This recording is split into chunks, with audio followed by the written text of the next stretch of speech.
Hey everybody, Daniel here. Now I'm still riding a little high on my boy Superman going 3-0 on Death Battle, so I thought it might be a little bit of fun to explore some of my favorite feats of his and show you all exactly how he earned his GOAT status.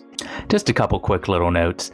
First of all, this is not a power scaling video, though by its very nature some power scaling may come into play, but it's not my main focus here. So forgive me if I get a few words wrong, hyperversal, outerversal, I might not even use any of them. It's all pure nonsense to me, honestly. This is just things that I want to talk about that I find really cool that he's done and want to explain and show off, where he did it so people can find them in the books if they'd like. And I'm probably going to reference some other books as we go. So please excuse me being long-winded. I just really love this character and I really love all of the things he's done. And I want to show it off to, my very small audience. Now I read a lot of Superman books.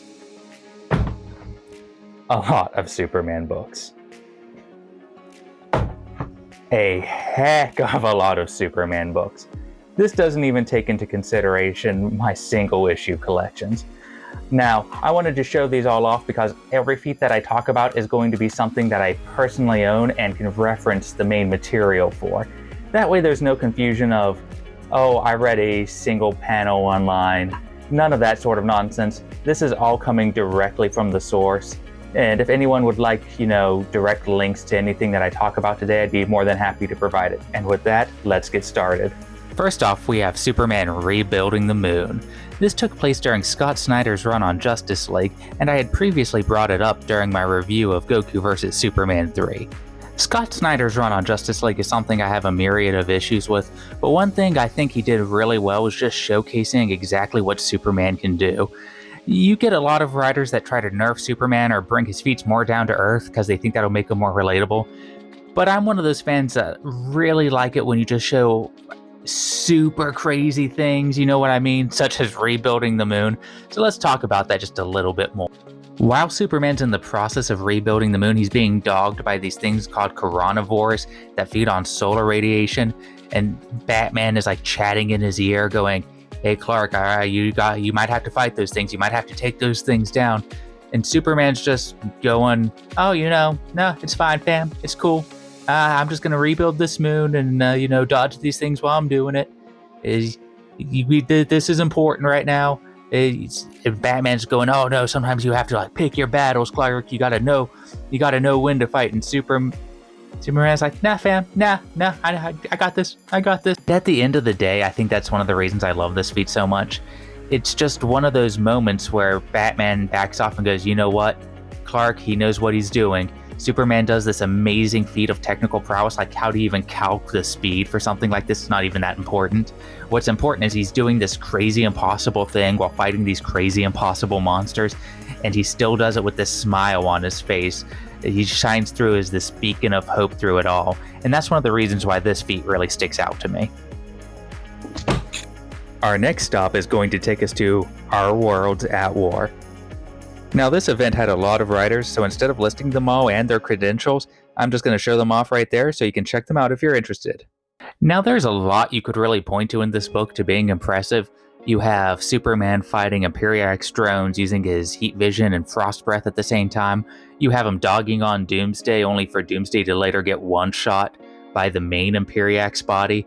But for me, I really just love after Superman goes sun-dipped, and that's what I want to talk about. When all hope seemed lost, Superman flew into the sun and stayed in there for 15 minutes, and this was the result. Our sun-dipped Superman flies straight into our world, pushing it away, despite the fact it's being powered by the energies of Imperiax. For reference, Imperiax has all the energy of the Big Bang inside of him, and in this very story, it's revealed that the DC universe is about 100 trillion diameters in length, making a 15-minute sun-dipped Superman easily universal. And for the longest time, if you were talking about a sun-dipped Superman, this is probably what you were referencing. But I think he has an even better sun-dipped feat right now, and it's my next favorite. Is any list of Superman feats even really complete anymore if they don't include the World Forger feat? I mean, for God's sakes, Death Battle had a full in-depth explanation of it, and I'm here to give it to you again. After being left out in dark space to die, Batman activates the stars of the universe Superman is trapped in, and he flies through an untold number of stars. This is probably his freaking greatest sun dip feat at this point, and it's one of Superman's best feats overall. He flies faster than he's ever flown before, all to speed blitz the World Forger. The last thing the World Forger ever sees before getting knocked on his rear end is a fist. It all culminates to Superman's very own version of the father-son Kamehameha. In this case, it's 3 generations. And honestly, whoever's in charge of the Injustice super moves, if you guys ever do an Injustice 3, first off, give me a good Superman, and second of all, make this his freaking super move. I can't explain to you how cool it is to see Superman fly through multiple suns just to blitz back around and smack somebody right in the face. This feat is dang near perfect. If I was doing this list in any particular order, it'd probably be my number 1, and I'm sure it's very many Superman fans' number 1s as well. The World Forger feat is an amazing sequence, and it's another W in Scott Snyder's corner for his Justice League run.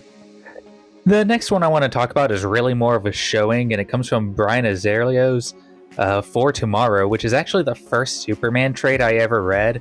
A lot of people seem to not really like this book, but I sort of have a soft spot for it. You know, you never really forget your first. Anyway, let's get into it. Like I said, this one's really more of a showing and less of a feat, but it's when Superman squared up against Wonder Woman. Now, it's actually more accurate to say that Wonder Woman stepped into Superman's crib, coming right into the Fortress of Solitude and telling the main man what he's gonna do. And when Superman says, I ain't gonna comply, I need to use this device to find out what happened to my wife, Wonder Woman tries to tell him it's too dangerous, and when she goes to destroy it, a fight breaks out. And now, Superman and Wonder Woman have had a few fights, and this is one of the reasons I want to bring this up. A lot of people seem to think Wonder Woman would trounce Superman, but the win-loss ratio, at least from the stories I've read, is stand in Superman's corner just from sheer strength. Now, there's exactly one tiny little part of the story that I want to talk about, and here it is. Wonder Woman brings a sword to a Superman fight, cuts his cheek, and he just goes, "Aight," and flings the blood right back at her, cracking the hilt of her sword. It's sort of a neat idea about how just invincible even the droplets of blood Superman can be, and I think that this is a W in the story's favor. It's probably something some more writers should think about using in the future. Superman's solutions to a lot of problems is just hitting something really, really hard. And it's no different with Superman, Where Is Thy Sting by GMD Metis. Now, this one isn't going to get a really big, long-winded explanation, because at the end of the day, all it is Superman punching Death in the face. That's right. Death rolls up to Superman, and Superman punches him right in the schnoz and wins. Now, I've seen some people in the versus battle community really upscale this feat, and that's sort of fun to talk about. If people want a little bit of an explanation of that, maybe I'll get into that in a different video. But at the end of the day, just seeing Superman punching Death away is so cool. It's just one of those examples of, you know, you think there's a battle he finally can't win, and there he goes and he does it. Keeping up with the theme of hitting things really, really, really hard, we have Jeff Loeb's Superman Emperor Joker. In this story, Joker absorbs 99% of Mr. Mxyzptlk's power.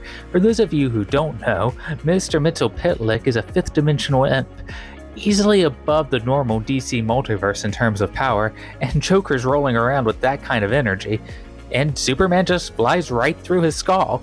Now, at the end of the day, you know, you could call that an outlier, you could call it whatever you want, but I think it's pretty cool, but it's not even my favorite part of the story. Now, I've had a real hard time finding scans of what I wanted to talk about, so I'm just going to open up the book and show everybody.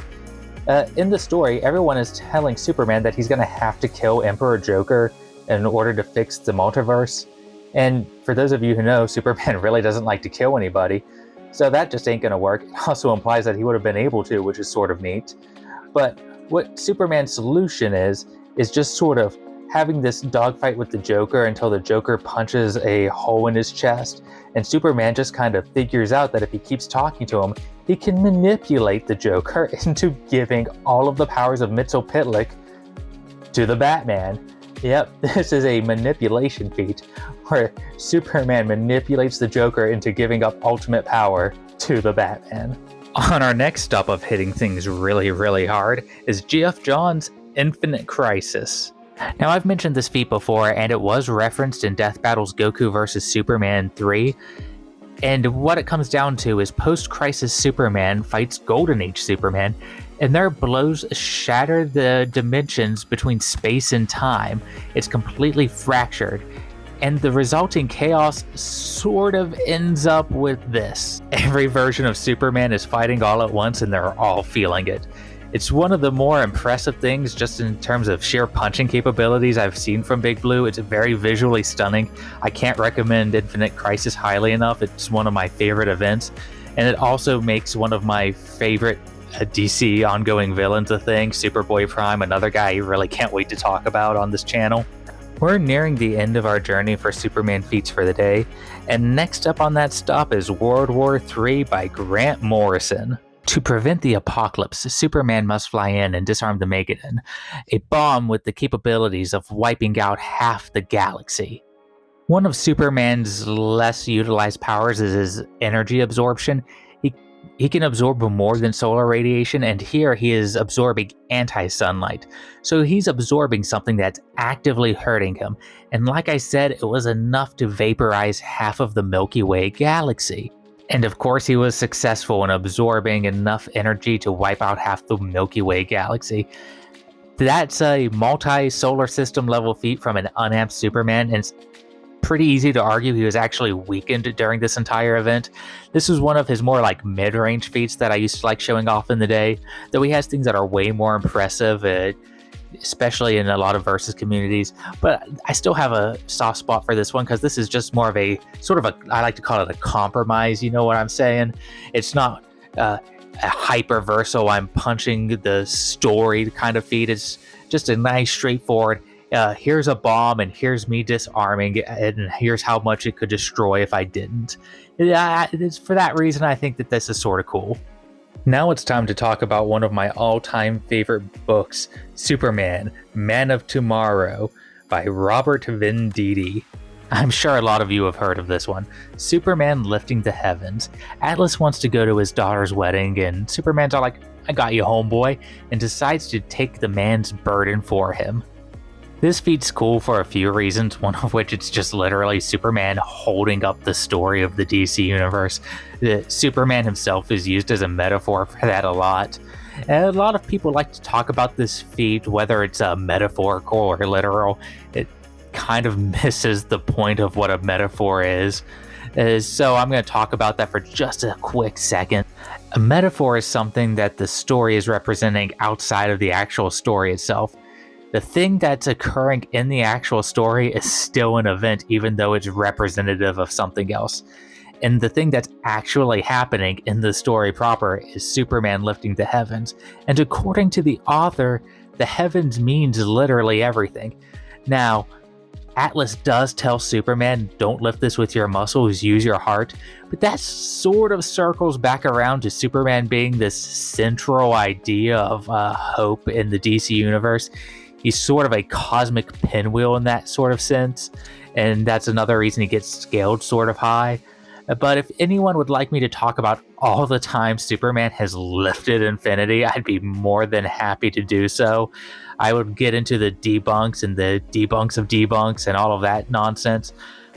But you know what? Speaking of lifting infinity, we got one last little stop to make. I believe it's fitting that our final stop on this journey is Final Crisis by Grant Morrison.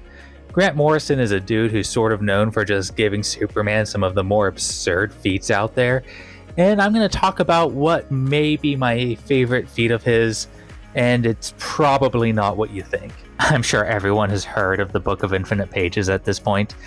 These days, it's sort of infamous in versus battle communities. It gets tossed around a lot. A lot of people try to debunk it. A lot of people try to defend it. And I'm not really here to do either because it's not even his best feat from this story. Not only does he have a feat that's greater than this, I think it's way cooler than this. At the end of Final Crisis, just as Superman is finishing up building the Miracle Machine to save the DC multiverse, True Form Darkseid comes in to try to claim it, and Superman just goes, nah dude, ain't having it. He lets Darkseid know that everything is made up of vibrations and counter vibrations, and he's going to show Darkseid just what he means by that. He channels his vocal cords, screams out the song of the anti-vibrations of true form of Darkseid, and completely destroys him. Yes, Superman sings true Darkseid to death with multiversal vocal cord powers. You can't even argue otherwise. He's literally destroying the body of true form Darkseid in this panel. It's amazing. It's so cool. It's so freaking bizarre. Darkseid is this archetypical god beyond the realms of normal space-time, and Superman's vocal capabilities can take him down. I don't know how people don't love that.